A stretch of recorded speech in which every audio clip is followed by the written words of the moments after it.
A Anatomia da Esperança. A descoberta pela medicina moderna do poder da emoção no combate às doenças. Pelo Dr. Jerome Krupman. Tradução S. Duarte, editora objetiva, canal Leconde. Caros ouvintes, caso gostem do que aqui é lido, por favor adquiram o livro. E caso gostem do meu trabalho, venham a auxiliá-lo, se é possível via Pix, apoia-se ou vaquinha. Os links estão no descritivo. Também é possível auxiliar comprando livros que chegarão até mim pela lista de desejos da Amazon. E também é possível tornar-se um membro aqui do canal. Torne-se você também um membro. Atualmente, contamos com apenas 5 membros. Faça parte você também, há diversos benefícios e diversos valores possíveis. Muito obrigada pela presença. Peço para que também curtam, compartilhem, comentem e inscrevam-se no canal. Tudo isso gera engajamento e faz muita diferença. Capítulo 2. Esperanças falsas, esperanças verdadeiras. Minha residência em Boston terminou em 1978 e mudei-me para Los Angeles a fim de começar um estágio de especialização em doenças do sangue e câncer na UCLA, Universidade da Califórnia em Los Angeles. Estava com 27 anos. Ficara noivo recentemente e tinha poucos recursos para sustentar uma futura família. Para suplementar meu estipêndio como estagiário, prestava serviços na clínica do Dr. Richard Keyes, numa pequena cidade rural a 2 horas ao norte de Los Angeles, a qual darei o nome de Russell. Keyes era um homem de mais de 50 anos, de ombros largos e cabelos espessos e grisalhos, óculos de aros grossos e um sotaque que revelava sua origem na Nova Inglaterra. Tinha dedos longos e delicados. Após os estudos superiores, havia passado 2 anos num conservatório musical na Áustria estudando piano, antes de resolver seguir a carreira médica. Em Stanford, dedicara-se à oncologia e poderia ter ficado nessa universidade a fim de galgar a hierarquia acadêmica. Mas, em vez disso, preferiu mudar-se para Russell, pois achava que lá poderia ser mais útil. Como não havia outros especialistas em câncer na região, Keyes contratava jovens médicos como eu para atender suas consultas e visitar seus pacientes hospitalizados a partir da noite de sábado até a manhã de segunda. Nas tardes de sexta-feira, quando não estivesse de plantão na UCLA, eu ia de carro para o norte pela estrada interestadual, passando pelas mansões de Mulholland Drive. Atravessava o nevoento vale de São Fernando e prosseguia por mais alguns quilômetros além de Simi para chegar a Russell. Dos 2 lados da estrada, o campo era cheio de fazendas, grandes e pequenas. Os tubos de irrigação lançavam no ar árido finas cortinas de água vaporizada, criando arco-íris em volta dos trabalhadores migrantes que colhiam alfaces e couve-flores. O consultório de Keyes ficava em um edifício de consultórios médicos de 3 andares, com telhado alaranjado de estilo espanhol. Num dia especialmente quente, em agosto, ele me apresentou a uma paciente chamada Frances Walker. Era uma afro-americana de 52 anos, de cabelos grisalhos curtos e rosto longo, que moldurava olhos sérios. Frances vinha acompanhada pela filha adolescente, Sharon, que parecia uma versão mais moça da mãe. Eu tinha lido a ficha de Frances, preparando-me para a consulta. Ela trabalhava no caixa de um armazém local. Depois da Segunda Guerra Mundial, ela e o marido tinham vindo de Missouri para a Califórnia em busca de trabalho. O marido morrera de uma doença renal anos antes, e Sharon era a filha única. Frances não tinha problemas médicos anteriores, exceto pressão alta. Cerca de 3 semanas antes da consulta, haviam sido encontrados traços de sangue em suas fezes. A colonoscopia revelou um tumor na base do intestino. Um cirurgião fez a ressecção do tumor, mas verificou que o câncer havia se espalhado para muitos nódulos linfáticos e invadira o lobo esquerdo do fígado. Frances tinha um câncer de cólon no estágio D, o mais avançado. Na consulta daquele dia, Keyes iria explicar-lhe os procedimentos operacionais e fundamentos de um rumo para o tratamento. Eu cuidaria dela durante o fim de semana. Richard Keyes saudou calorosamente as 2 mulheres, puxou uma cortina que dividia o consultório em 2 e pediu que Frances fosse para trás da separação, se despisse e pusesse uma camisola de hospital. Enquanto ela obedecia, eu conversava com Sharon. Sua mãe disse que você está no penúltimo ano do 2º grau na escola de Russell. É verdade. O Dr. Keyes sorriu amplamente. Já está pensando na faculdade? Minhas notas são boas e tive também um grau elevado nos testes vocacionais. Minha orientadora diz que devo tentar uma escola na Ivy League. Não deixo de considerar a escola que frequentei, hein? Disse Keyes. Claro, quando eu estive lá, pouco depois da Idade da Pedra, era uma escola exclusivamente masculina. Todos os alunos eram brancos e vivíamos fazendo festas e tomando cerveja. Dartmouth já não é mais assim, e ficou muito melhor. Richard Keyes abriu a cortina. Frances já estava deitada na mesa do exame. Então sua filha é uma celebridade na escola, disse ele. Ela é uma bênção para mim, respondeu Frances. Keyes perguntou sobre os sintomas após a cirurgia. Frances disse que o apetite voltara rapidamente, que não tivera febre nem calafrios e que as funções intestinais estavam normais. Todos são bons sinais, disse ele. Cobriu a pelvis inferior de Frances com um lençol branco e em seguida ergueu a camisola para expor o abdômen. Passou os dedos pela recente cicatriz e apalpou profundamente sob o lado direito do tórax, procurando a extremidade do fígado. Sente dor? Não, na verdade. Ela assentiu e disse que a cicatrização havia corrido bem. Por que não se veste para conversarmos, hein? Fechou a cortina, sentou-se à mesa, pegou uma folha de papel e começou a tomar notas. Sentei-me ao seu lado, diante de Frances e Sharon, quando ambas se juntaram a nós. Ao terminar suas notas, ele me olhou rapidamente e depois se dirigiu à paciente. Frances, todo o câncer foi removido do seu intestino e dos nódulos linfáticos próximos. Encontramos pontos de tumor no lado esquerdo do fígado. Mas temos a quimioterapia para tratar disso. Uma onda de alívio passou pelo rosto de Frances. Sharon suspirou audivelmente. A quimioterapia que vou receitar é muito ativa contra esses pontos no fígado. Haverá efeitos colaterais, como feridas na boca, diarreia e anemia, mas você vai ser observada muito atentamente. Todos os efeitos colaterais podem ser controlados e acabarão por desaparecer. O Dr. Groupman cuidará de você no final de semana, após o tratamento de hoje. A quimioterapia continuará até que tenhamos reduzido o câncer remanescente. Alguma pergunta? Frances pensou um instante e disse que não, que compreendia o que tinha de ser feito. Keyes voltou-se para Sharon. Não hesite em entrar em contato comigo se estiver pensando seriamente em Dartmouth, hein? Muito bem. Levantamo-nos enquanto as duas mulheres saíam. Keyes terminou as suas anotações clínicas e passou-as a mim para que as visse. A nota terminava com a frase que normalmente conclui as consultas. A paciente e a família compreendem os riscos e benefícios do tratamento proposto. Eu tinha prestado bastante atenção à maneira pela qual Richard Keyes se comunicava com ambas. Sabia perfeitamente que um câncer de cólon no estágio D raramente ou nunca era curável. A cura, entre aspas, significava a erradicação completa do câncer, de forma que jamais voltasse. Nos casos como o de Frances, a quimioterapia era paliativa, isto é, uma tentativa de tornar mais lento o crescimento das células malignas no fígado.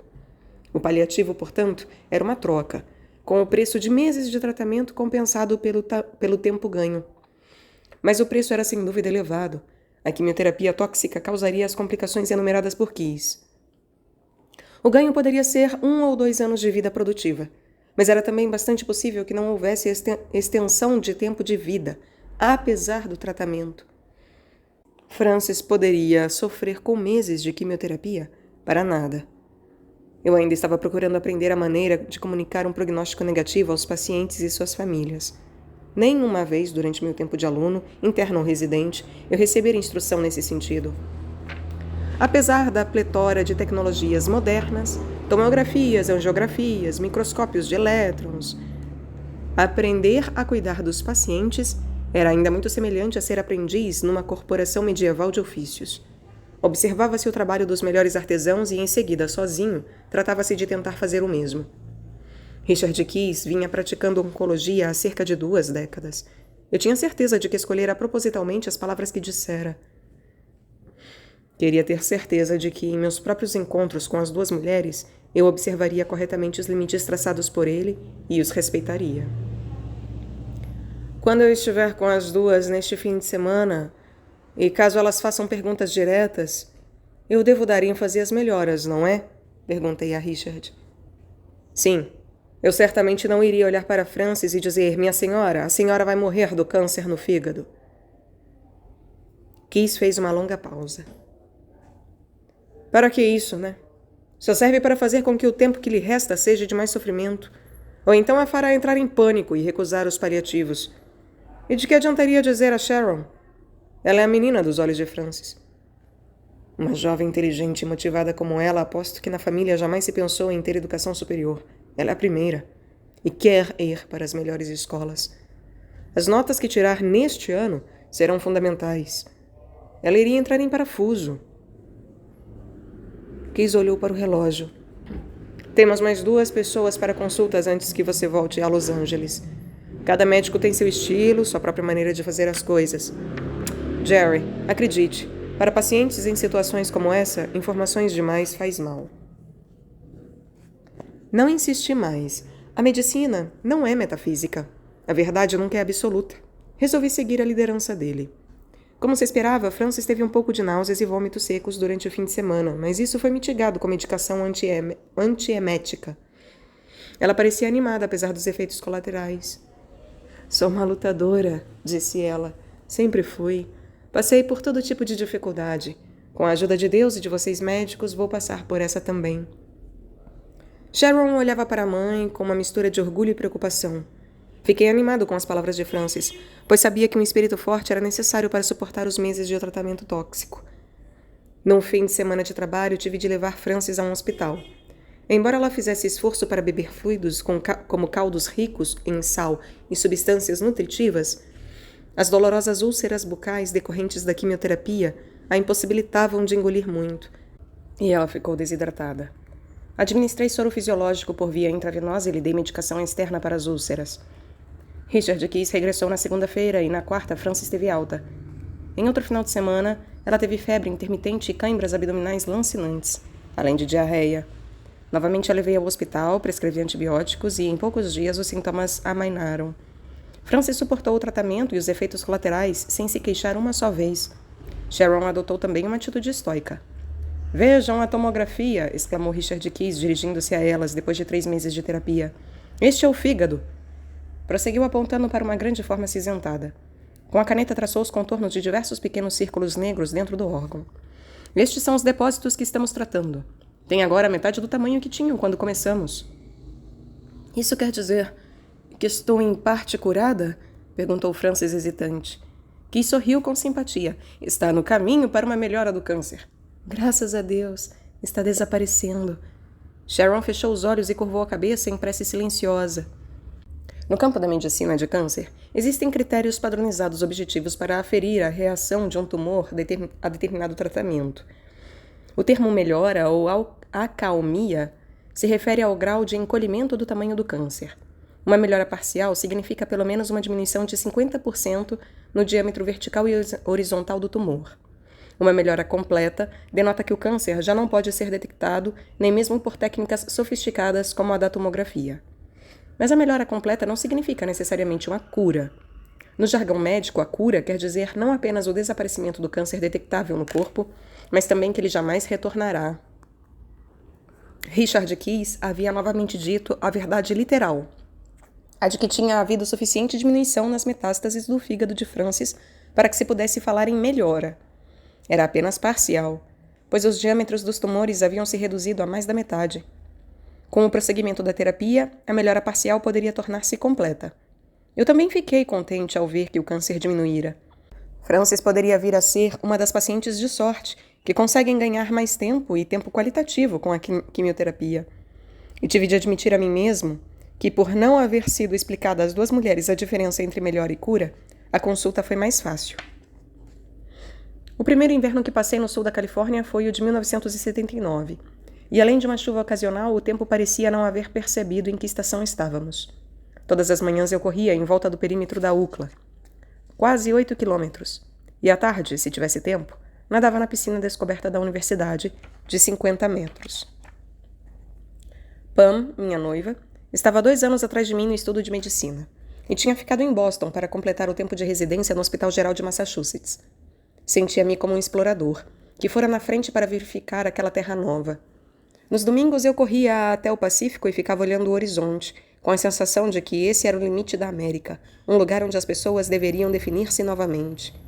Disse a mim mesmo que trabalhar junto de Richard Keyes em Russell era também parte dessa definição, dessa redefinição. Certa sexta-feira, no início de janeiro, eu estava escalado para cobrir a clínica de Keyes. A sala de espera estava cheia quando cheguei, e Frances estava entre os pacientes. Ao apertar-lhe a mão, notei que ela tremia. O sorriso de Sharon não escondia a sua preocupação. Levei as duas mulheres à sala de exame. Frances despiu-se vagarosamente. Richard Keyes entrou, saudou ambas calorosamente e começou a apalpar suavemente os quadrantes do abdômen de Frances. Pediu que ela respirasse profundamente e apertou sob as costelas do lado direito. Parou no meio do caminho, quando ela franziu o rosto. Está doendo, disse ela. Ele repetiu a manobra e novamente ela retesou os músculos. Olhei para um relatório recente do laboratório que estava grampeado em sua ficha e vi que as funções hepáticas estavam mais elevadas do que antes. Seu fígado está sensível e os exames de sangue estão ligeiramente anormais, disse Keyes. Às vezes a quimioterapia inflama o fígado, num efeito colateral. Essa era uma possibilidade, porém remota. A explicação mais provável era a de que o câncer tivesse se tornado resistente ao tratamento e os tumores estivessem crescendo. A elevação das funções do fígado eram as pegadas das células malignas em seu movimento através do órgão. A tomografia está marcada para daqui a 1 semana, disse Keyes. Volte em 2 semanas para repassarmos os resultados. Enquanto isso, vou lhe receitar um remédio para as dores. Não hesite em usá-lo caso precise. Frances disse que tomaria as pílulas quando sentisse dores. Agradeceu e saiu com Sharon. Keyes tirou os óculos de leitura e esfregou os olhos. Sabe, realmente não há diferença do ponto de vista clínico se a causa é o câncer e não a quimioterapia. Quase não podemos fazer nada, mas se dissermos a elas agora, causaremos mais algumas semanas de preocupação. Assim elas terão algo a que se agarrar durante um pouco mais de tempo. Richard fez uma pausa e me olhou com bondade. Você está começando a carreira, Jerry. Em minha experiência, e falo de muitos anos nessa comunidade com esse tipo de gente, que é absolutamente o sal da terra, honestos, trabalhadores, religiosos, dedicados à família, manter a ignorância é uma forma de felicidade. O que Richard dizia fazia sentido para mim. Parecia-me que falar em recaída simplesmente causaria angústia a Frances e Sharon.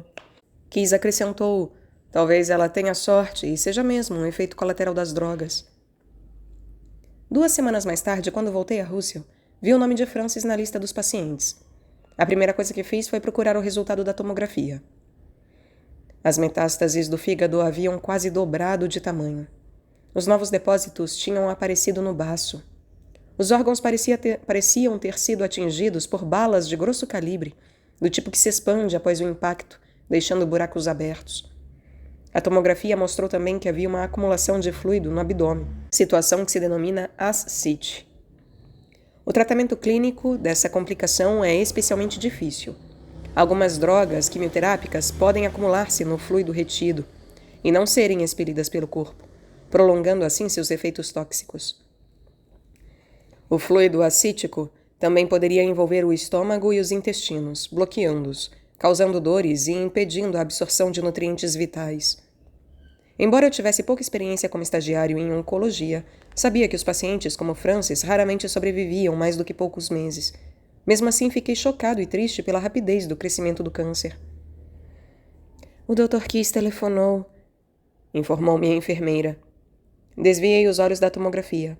Ele disse que está preso com um caso no hospital e pediu que o senhor começasse a atender Frances. Logo que puder, ele virá. Entrei na sala de exames. Frances já havia vestido a camisola e estava deitada na mesa. Ao cumprimentá-la, notei uma leve coloração amarelada nos olhos. Era icterícia, sinal de que o câncer estava bloqueando as secreções biliares do fígado. Péssimo indício. Como se sente? Perguntei. Frances sacudiu a cabeça. Muito cansada. Não tenho apetite. Tenho de me esforçar para comer, porque a comida não desce com facilidade. No exame encontrei o que imaginava. O abdômen estava tão distendido que estufara o umbigo como uma bolha.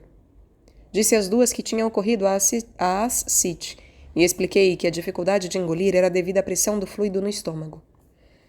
É preciso drenar a ascite para aliviar a pressão. É um procedimento relativamente simples. Coloca-se um catéter abaixo do umbigo. Depois você vai se sentir melhor. O fluido vem do câncer? Perguntou Sharon. Respondi que sim. Falei a ambas sobre o resultado da tomografia. Então quer dizer que está se espalhando rapidamente, não é? Perguntou Sharon abruptamente. Seu tom de voz era inconfundível. Sharon, disse Francis com autoridade materna. Assenti com a cabeça, em resposta à pergunta de Sharon. O rosto dela denotava atenção. Tenho muito pouco apetite, disse Francis. Não tenho energia. Já venho sentindo há algum tempo que alguma coisa não está bem. Mas o Dr. Keyes disse que isso vinha do tratamento da quimioterapia. Os olhos de Sharon emitiam chispas. O senhor e o Dr. Keyes disseram que a quimioterapia poderia curá-la. Ele não... Nós não dissemos exatamente isso, repliquei. Dissemos que havia uma boa chance de melhora, coisa que aconteceu. Falei com voz pausada e tranquila, e expliquei o que significava a melhora e sua diferença em relação à cura. Os olhos de Francis se emudeceram. Dei-lhe uma caixa com lenços de papel. Ela desviou os olhos ao enxugá-los. Por que não disse isso antes? Perguntou Sharon. Abaixei momentaneamente os olhos. O câncer de cólon se comporta dessa forma, disse eu, reduzindo-se por algum tempo durante o tratamento e em seguida tornando-se resistente a ele e começando a crescer novamente. Eu sinto muito. Chamei a enfermeira e tomei providências para a drenagem da ascite no hospital. O procedimento tem de ser feito com radiologia para que a inserção do catéter não causasse inadvertidamente uma laceração do fígado ou do baço. Você vai se sentir bem logo, depois que o fluido for removido, disse eu a Francis. Ela fez sinal de que compreendia e lentamente se levantou da mesa de exame. Fechei a cortina. Sharon ajudou-a a vestir-se. Richard Keyes chegou quase 1 hora depois. Muitas bolas no ar para este malabarista, disse, para explicar sua ausência. Durante as semanas seguintes, Richard sempre se atrasava quando Francis tinha consulta marcada. Quando chegava, dizia-me que tinha tido uma emergência no hospital ou que ficara auxiliando outro médico numa operação. Quando finalmente chegava, Francis e Sharon já tinham saído, ou havia pouco tempo para uma conversa. A última vez em que vi as duas mulheres foi no início de março. Francis não conseguia comer mais do que algumas garfadas de alimentos sólidos. Se os líquidos fossem muito quentes ou muito frios, ela regurgitava. Cada drenagem da ascite produzia somente alguns dias de alívio, antes que o fluido se reacumulasse. Richard estava em férias de 1 semana no leste. Eu usei minhas próprias férias para cobrir sua ausência. Francis desistiu de prosseguir com a quimioterapia quando lhe falei com franqueza sobre a probabilidade de que funcionasse. Sentava-se, comia, até mesmo falava com esforço. Disse-lhe que tínhamos de nos concentrar em aliviar a dor, e depois passei a falar sobre assistência emocional. Você disse que tem boas relações com o sacerdote de sua igreja. Tenho. Ele a visita em casa, agora que você tem dificuldade para ir à igreja? Sim. Com frequência? Sim. Cada palavra vinha carregada de angústia. Sharon não dizia nada. Era hora de tratar de conseguir-lhe um lugar em algum sanatório religioso. Francis simplesmente assentiu com a cabeça e disse que já havia conversado com o sacerdote sobre isso. A enfermeira a levou numa cadeira de rodas ao laboratório para uma série de exames de sangue. Sharon ficou esperando. Durante um longo momento eu não conseguia olhar nos olhos dela. Sei que o Dr. Keyes fez o melhor que podia, disse eu. Quando ele voltar, tratará de fazer com que sua mãe tenha conforto. Sharon pesou minhas palavras. Acho que ele pensou que a gente, como nós, não é bastante inteligente e que não temos energia para saber da verdade. Não era uma questão de inteligência suficiente, respondi. E não era algo específico para com você e sua mãe. O Dr. Keyes e eu estávamos procurando poupar o sofrimento de vocês. Bem, os dois se enganaram. Dirigindo o carro de volta a Los Angeles, as palavras de Sharon ecoavam em minha mente. Senti-me tomado de vergonha e culpa. Eu e Richard não tínhamos estado à altura das duas mulheres. Dizer que o que Richard tinha feito e que eu confirmara como seu aprendiz era o melhor para elas tinha sido um engodo. A ignorância não era a felicidade, pelo menos nas coisas que importavam. Richard e eu tínhamos abandonado Francis, e devido ao nosso engano, fizemos com que Sharon se distanciasse e se amargurasse. Francis passou suas últimas semanas em casa sob os cuidados de enfermeiras do hospital junto com Sharon. Foi Richard quem me informou da morte dela. Ela não sofreu no final, disse ele. A equipe do sanatório trabalhou muito bem. Concordei com a cabeça, pensando que eu e ele não tínhamos feito o mesmo. A enfermeira me disse que Sharon foi morar com os primos. É uma perda terrível. Notei que o rosto de Keith estava sério, os olhos vazios. Talvez reconhecesse intimamente a carga de culpa que compartilhávamos. Mas na ocasião, a raiva que senti dele e de mim mesmo não deixava espaço para a comiseração. Tendo aprendido pela minha experiência com Francis e Sharon, passei a informar detalhadamente a meus pacientes na UCLA a respeito da biologia de suas enfermidades e o respectivo prognóstico. Uma de minhas doentes era Claire Allen, bibliotecária franzina de pouco mais de 40 anos, com cabelos louro-avermelhados e 2 filhos pequenos. Ela tinha um câncer de mama que já provocara metástase nos ossos e fígado. Recebeu a notícia com bravura, sentada diante de mim no consultório da clínica em atitude de expectativa. Com essa doença, Claire, uma melhora poderia normalmente durar de 3 a 6 meses, e o paciente poderia esperar sobreviver durante 1 ou 2 anos, disse eu. Pareceu-me óbvio que devia dar-lhe dados estatísticos, pois uma pessoa como Claire certamente preferia estar informada de maneira completa e clara. Ela manteve a atitude estoica ao ouvir os números, e eu me senti aliviado por sua demonstração de força. Claire reagiu muito bem à quimioterapia. Os depósitos de câncer no fígado encolheram até ficarem quase invisíveis nas tomografias mais sensíveis. Mais tarde fiquei sabendo pelo marido dela, à medida que o fim se aproximava, que os meses de alívio do câncer não tinham sido agradáveis para ela. As estatísticas que eu recitara tão rudemente ecoavam sem cessar em sua mente. Ela não conseguia deixar de pensar que poderia morrer a qualquer momento. As ocasiões gratas em seus dias, os filhos, as leituras, ficaram enegrecidas pelo espectro da morte. Era como se eu a tivesse coberto com uma mortalha, e Claire fosse obrigada a contemplar a vida através dela. Durante algum tempo adotei a ideologia do direito de saber. Claire Allen não foi a única paciente que sofreu por causa da minha incompetência. Finalmente, depois de haver me aventurado com demasiada rapidez e profundidade na direção do relato frio de fatos, senti-me tentado a recuar para trás de um muro de falsa esperança, como tinha feito com Francis e Sharon. Vi-me cedendo a essa tentação, especialmente quando tratava de pacientes que me recordavam minha própria família. Henry Gold era cozinheiro num restaurante de refeições rápidas. Tinha mais de 60 anos, era portador de leucemia avançada e cultivava um senso de humor oblíquo, como o de meu avô. Eu lhe dizia que havia tratamentos que poderiam ser tentados, embora provavelmente nenhum deles adiantasse. Henry suportou as drogas tóxicas durante as longas semanas que passou no hospital. A quimioterapia acabou fazendo decrescer os glóbulos vermelhos em seu hemograma, e houve hemorragia nos pulmões. Os internos drenaram o sangue por meio de tubos no peito. Com a respiração piorando, Henry foi transferido para a unidade de tratamento intensivo e colocado num respirador artificial. Eu nunca disse a verdade a ele. Morreu no respirador, sem ter podido falar com a família e os amigos. Continuei a trabalhar com Richard Keyes durante os anos do meu estágio. Depois da morte de Francis, nosso relacionamento continuou a ser cordial, porém francamente mais frio. Durante vários meses, notei uma mudança nele, que parecia ir mais além do nosso relacionamento. Seus modos extrovertidos ficaram mais moderados, e o sorriso de sempre que sempre tinha para os pacientes e sua equipe desapareceu de seu rosto.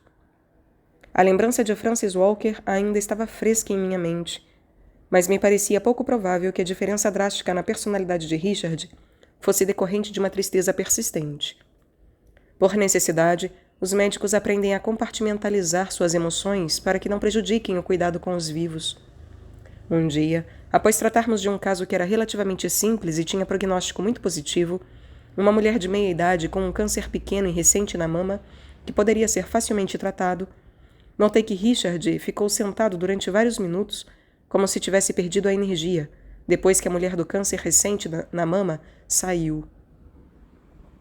O consultório estava inusitadamente movimentado naquela tarde de sexta-feira, e Richard me pediu que começasse a atender o paciente seguinte enquanto ele terminava de fazer as anotações sobre a paciente que acabara de deixar a sala. "Venha depressa!" gritou uma enfermeira na sala ao lado. "O Dr. Keyes desmaiou!" Corri para lá. Ele estava no chão. A enfermeira tinha posto um travesseiro sobre sua cabeça e elevara as pernas sobre uma cadeira. O rosto dele estava branco como cera, e os lábios muito pálidos. Pouco a pouco recuperou os sentidos e eu comecei a examinar-lhe o crânio em busca de sinais de trauma. "Devo ter desmaiado", disse Richard, a voz pausada. "Lembra-se do que aconteceu?" "Lembro-me de que as pernas foram ficando bambas. Agarrei-me na beira da mesa antes de cair." A tarde estava adiantada e Richard disse que não tinha comido nada durante o dia. Somente uma xícara de café de madrugada. Talvez isso explicasse o desmaio. A enfermeira chegou logo com um copo grande de suco de maçã trazido da geladeira do consultório. Mas quando Richard sorveu com um canudo, engasgou-se. Rapidamente retirei o copo de suas mãos e o virei de lado.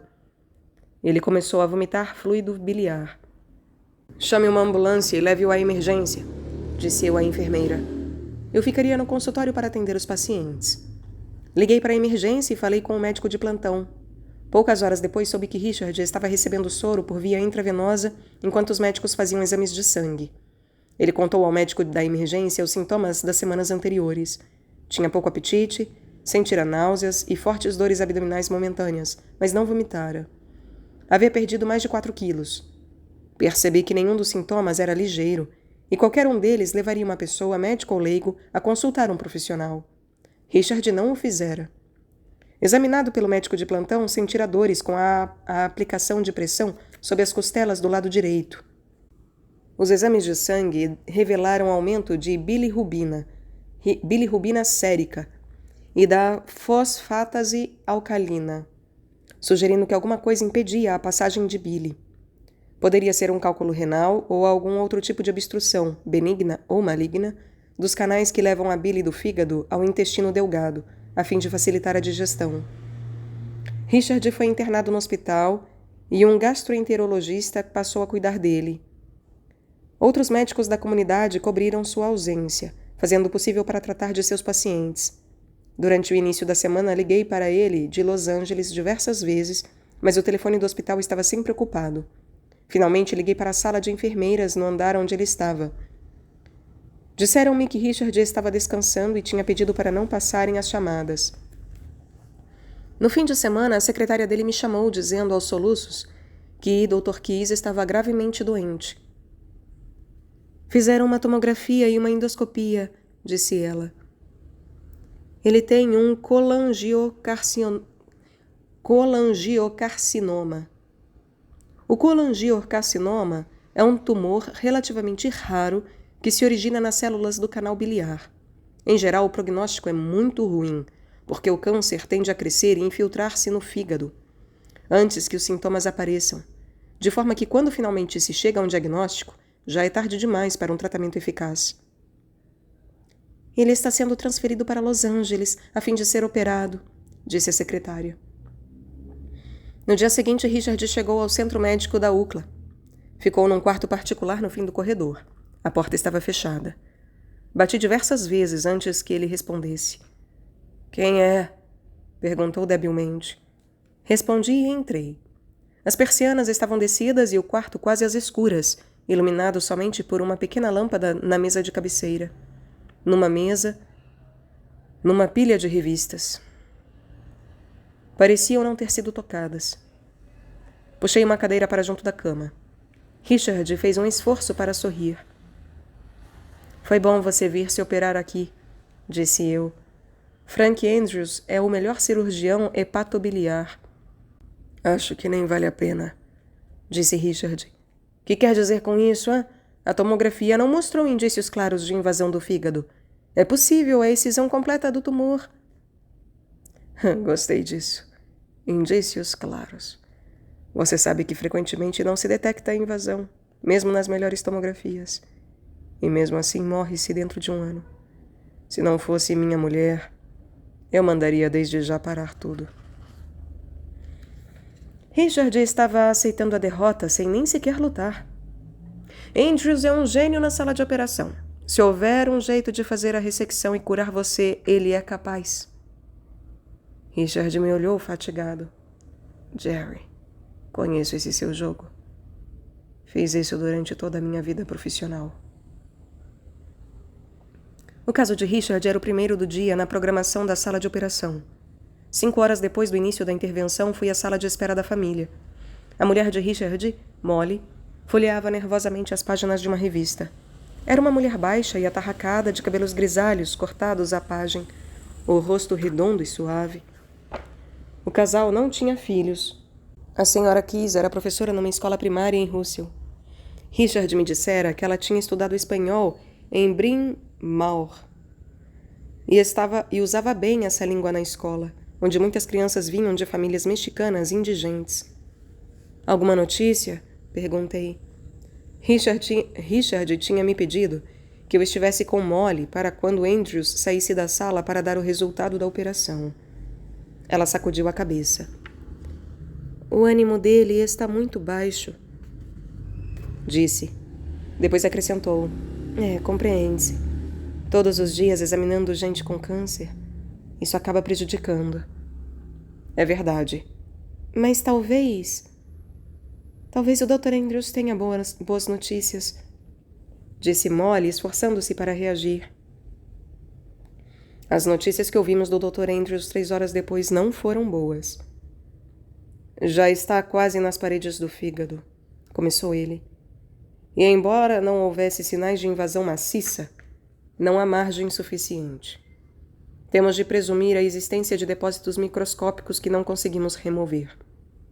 Não existiam tratamentos para o colangiocarcinoma, além da cirurgia, explicou Andrews a Molly.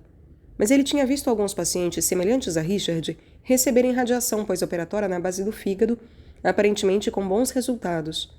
Confesso que somente ouvi falar disso, mas é a melhor chance dele, disse ele a Molly, cujos olhos se enchiam de lágrimas. Ela procurou a minha mão e eu apertei firmemente a dela. Já chamei a equipe de terapia de radiação para examiná-lo. Logo que ele cicatrizar, podemos começar.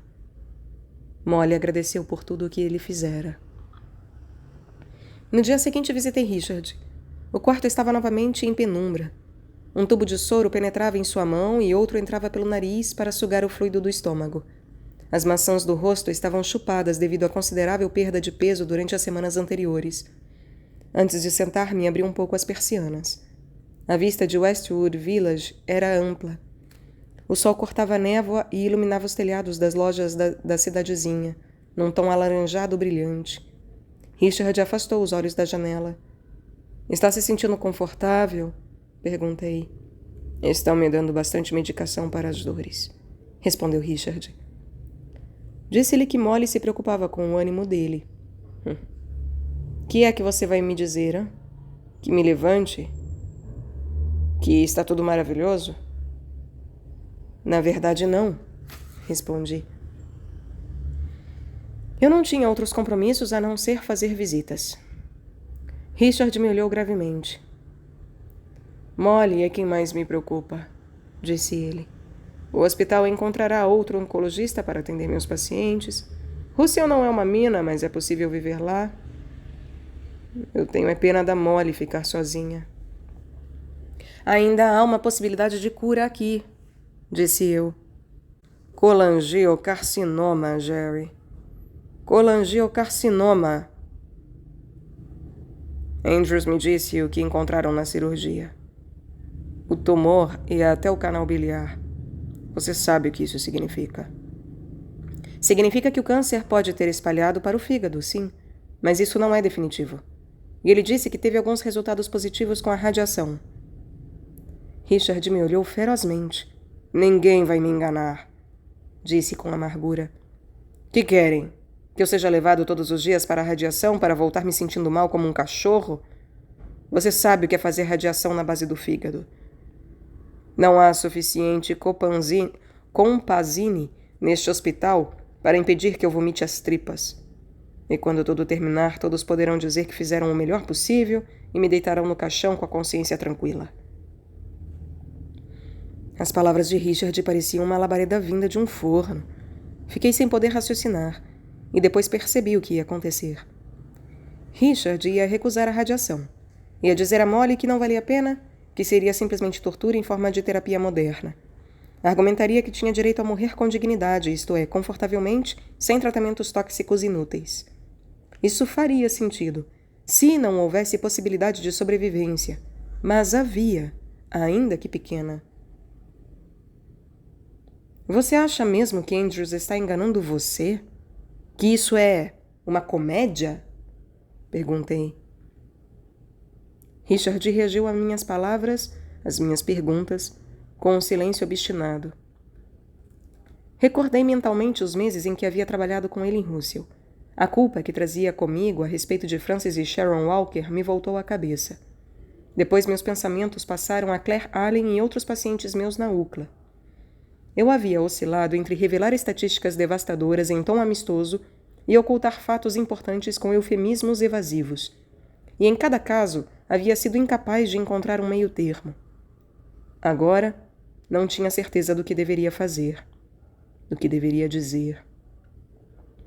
Depois que Richard adoeceu, minha raiva para com ele diminuíra, mas eu não o perdoava pelo que sucedera a Francis e Sharon.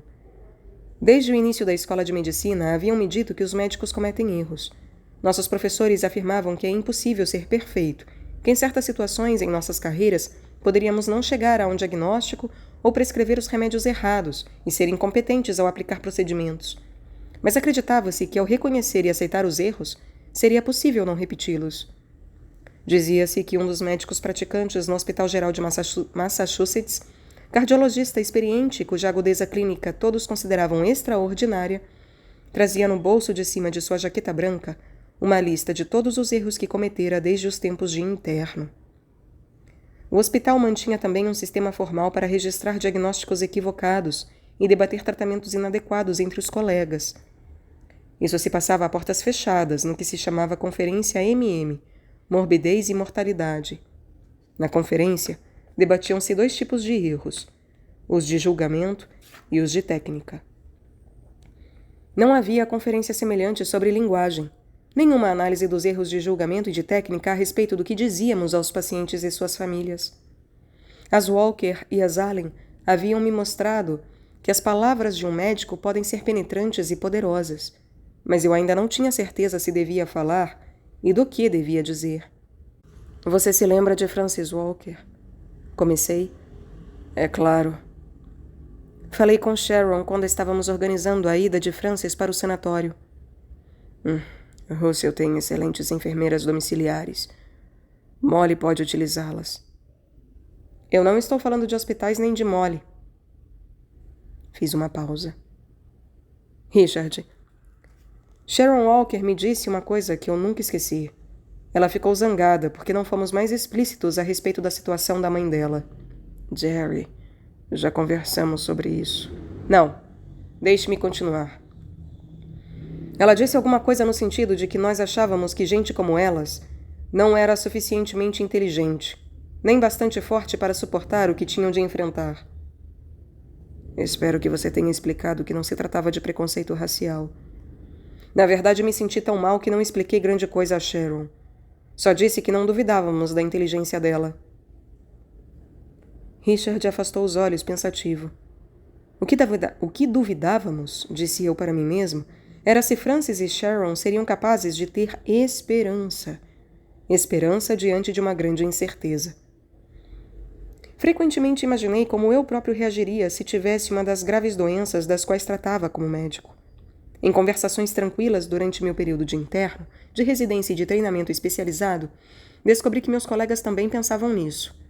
Médicos como Richard e eu não apenas duvidávamos da fortaleza dos nossos pacientes, mas também de nossa própria capacidade de ter esperança. Se não acreditássemos dentro de nós mesmos que haveria alguma coisa na qual ter esperança, o que fazíamos era fingir que havia, como fora o caso com Francis Walker, ou tornar claro que não havia, como eu fizera com Claire Allen. Nunca havíamos dado a Francis e Sharon e a Claire e seu marido a oportunidade de escolher em que desejavam ter esperanças. Não é preciso arrasar uma pessoa com a citação franca das estatísticas, como eu havia feito com Claire Allen. Esses números frios haviam sido citados da mesma forma que um juiz estabelece os dias a serem passados no corredor da morte, deixando a pessoa sem outra coisa senão seu medo. Também não é preciso pecar por omissão, como Richard e eu tínhamos feito com as Walker. As evasivas, as respostas elípticas, as frases escolhidas, tudo isso era feito com o objetivo de sustentar a esperança. Mas essa esperança era oca. Era falsa.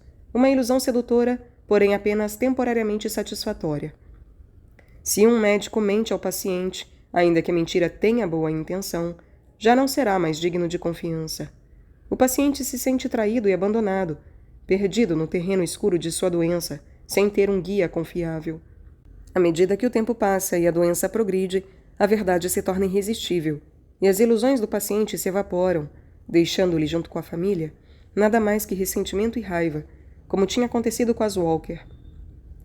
Se no futuro o médico tenta fazer renascer a esperança, isso parecerá falso, ainda que seja verdadeiro. Alguém bateu à porta, e Frank Andrews entrou. Era baixo e magro, de cabelos avermelhados e pele rosada, imaculadamente vestido, com um laço perfeito na gravata e jaqueta branca engomada. Fiz menção de sair, mas Andrew disse que não era necessário. Apenas viera fazer uma visita curta a Richard antes de seu próximo cliente e voltaria mais tarde. Andrews puxou uma cadeira para perto da cama e pôs a mão no ombro de Richard. "O pós-operatório está indo bem", disse ele. Acho que sim." Andrews fez uma pausa, e vi que ele observava o rosto impassível de Richard. "Falei com o Dr. Belfort, chefe da terapia de radiação. Ele cuidará pessoalmente do seu caso. Trabalhamos juntos, e ele é de primeira." Richard não respondeu. "Richard, a radiação nos dá uma chance." "Ela nos dá uma chance", disse Andrews enfaticamente. "Não sabemos se vai dar certo, e talvez não dê, mas pode ser que sim." Eu observava atentamente o que Andrews fazia. "Assim, é claro que você deve pensar na possibilidade de que não funcione", continuou Andrews.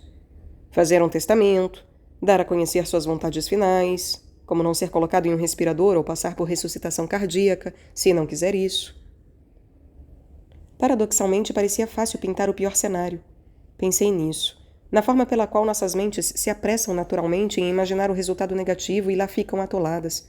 Isso acontece porque a mente fica paralisada pelo medo, e o medo supera a esperança. Mas também há um cenário positivo, Richard, que é verdadeiro. Com toda franqueza, as chances são contrárias. Mesmo assim, a radiação poderá destruir as células cancerosas que ainda existem. O tratamento poderá curar você. Richard sacudiu a cabeça com descrença. "Eu não sei, Frank. Não sei. A ideia de cura pode não acontecer, mas também pode acontecer. Ou a radiação poderá tornar mais lento o crescimento do câncer, sem erradicá-lo completamente, mas fazer com que fique suficientemente vagaroso para que você ganhe tempo. Tempo para estar com Molly, tempo para continuar a trabalhar. Ou ainda, se tivermos sorte, você pode ganhar tempo até que apareça um tratamento melhor." Andrews estava dizendo a verdade. A oncologia começava a progredir. Não ia mudar de um dia para o outro, mas mesmo durante os poucos anos desde que eu terminar a faculdade e iniciar o estágio, as coisas estavam diferentes em relação a doenças antes devastadoras, como o câncer dos testículos. O câncer testicular generalizado costumava ser tão mortal quanto qualquer outro tumor, inclusive o colangiocarcinoma. Normalmente matava em 1 ano. No final da década de 70, quando terminei minha residência, foi desenvolvida uma nova droga chamada cisplatina. Era um derivado do metal platina. O efeito da cisplatina nos portadores de câncer dos testículos era extraordinário. Em muitos pacientes, essa nova terapia dissolvia grandes massas do tumor que se espalhara para os pulmões, fígado e ossos. Em poucos meses, homens que haviam estado no limiar da morte voltavam a ter vidas integrais e ativas. Eu me sentia como testemunha de um milagre. E na verdade era isso, o milagre da ciência médica transformando em rotina o que era miraculoso. Os doentes de câncer testicular já não estavam condenados à morte. A vida, e não a morte, se tornará a regra. Andrews olhou o relógio na parede. Precisamos conversar mais e com mais detalhes, mas essa situação não é final. Eu não recomendaria iniciar a radiação se não achasse que pode fazer diferença. Em outros casos que tive, isso aconteceu, e gostaria de incluir você nesse grupo. Andrews saiu. Percebi que ele deixara de propósito uma esperança para Richard, uma esperança pequena, porém verdadeira, e imaginei que quando voltasse continuaria a reforçar a possibilidade de cura. Levantei-me para sair. Richard agradeceu a visita e depois me olhou nos olhos. Você acredita nele? Sim, Keith. Acredito. O tratamento de Richard com a radiação não foi fácil. Passaram-se meses até que ele recuperasse a energia para trabalhar, ainda que somente por algumas horas. Ele previra isso. E embora eu continuasse a poder cobri-lo nos finais de semana, era claro que Russell necessitava de um oncologista em tempo integral. Richard recrutou uma jovem médica de San Diego disposta a arriscar-se e a suportar os problemas de morar e trabalhar em Russell. Disse-lhe que havia coisas agradáveis ocultas que em breve se tornariam visíveis. A nuvem do câncer pairou sobre Richard e Molly durante vários anos. Em linhas gerais, se um tumor como o colangiocarcinoma não volta a crescer após 5 anos, pode-se dizer que está curado. Richard fazia regularmente exames e tomografias com o Dr. Andrews. Eu saí da UCLA em 83, pouco depois do nascimento de meu primeiro filho, Steven, sentindo a força de atração da família em Boston. No 6º aniversário da cirurgia, recebi um telefonema dele. Conversamos sobre Molly, sobre como ela se mantinha ativa mesmo tão perto da aposentadoria. Richard trabalhava 3 dias por semana e passava mais tempo com o piano. Eu contei que Steven ia crescendo e que Pan e eu acabávamos de ter o 2º filho, Miguel. No fim da conversa, eu comentei que para ele devia ter sido um alívio indescritível ter ficado livre do colangiocarcinoma. Sem dúvida, mas nunca vou me livrar da experiência de ser paciente. Isso havia mudado profundamente para melhor. Não prossegui o assunto, mas senti que em sua prática clínica e em sua própria vida, Richard havia se aproximado do meio-termo onde a verdade e a esperança são capazes de conviver. E eu havia visto que isso era possível.